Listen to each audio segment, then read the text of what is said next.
Naglan ako konti.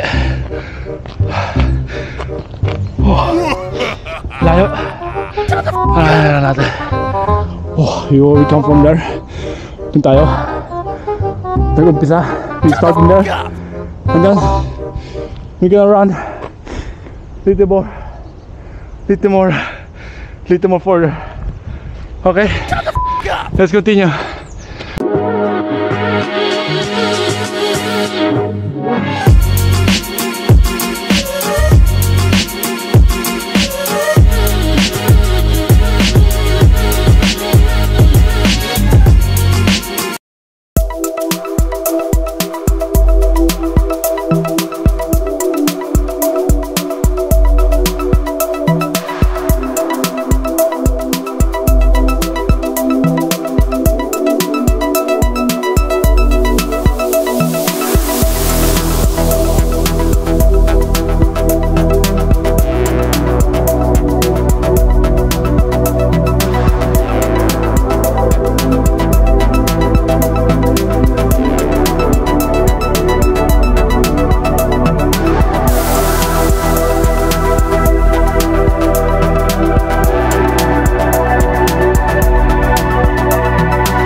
Nakaraan tayo sa likod natin, nakita mo?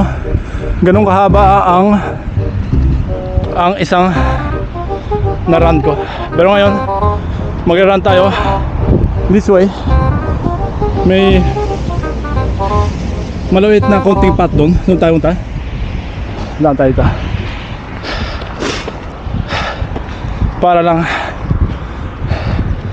Para lang ma-maintain natin yung natin. Kahit nga sobrang pagod naka-jogging.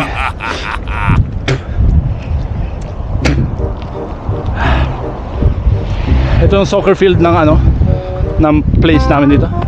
Dito sa dulo konti.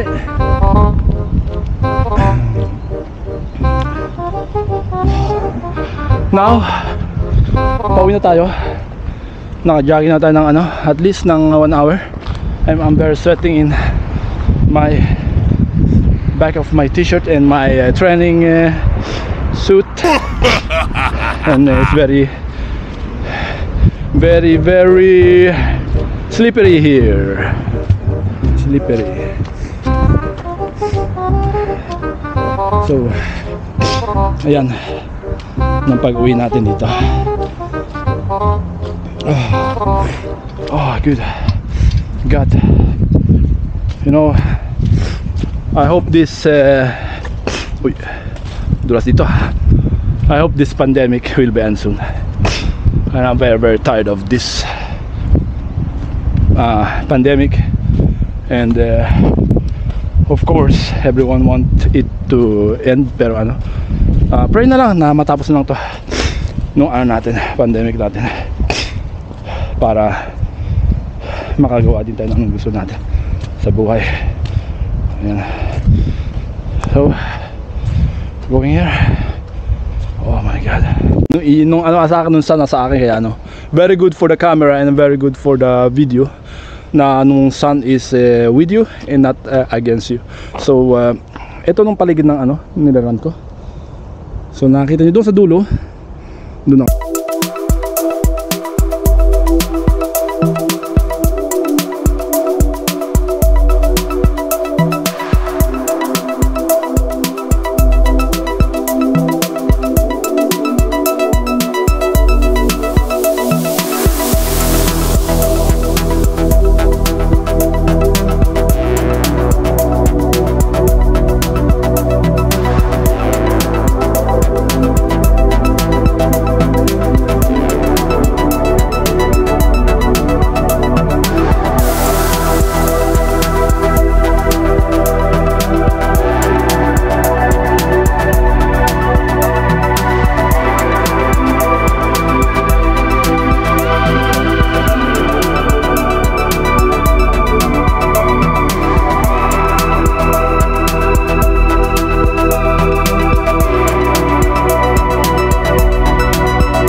Ayan guys, nakaran din tayo, naka-end na tayo. Kaya pagod na ako, hindi pa ako makain ng breakfast, hindi pa ako makain ng lunch. Kaya yan, nag-run tayo ng 30 minutes, so it's okay. I'm gonna edit this video so you can see it tomorrow or later on. So we're tired now. We're gonna go and eat, rest, and of course shower. Kung hindi ka pa subscribe sa itong channel to, so please like, comment, and subscribe, and put the bells icon also so you can notify my latest updated video. So see you soon again. Bye bye.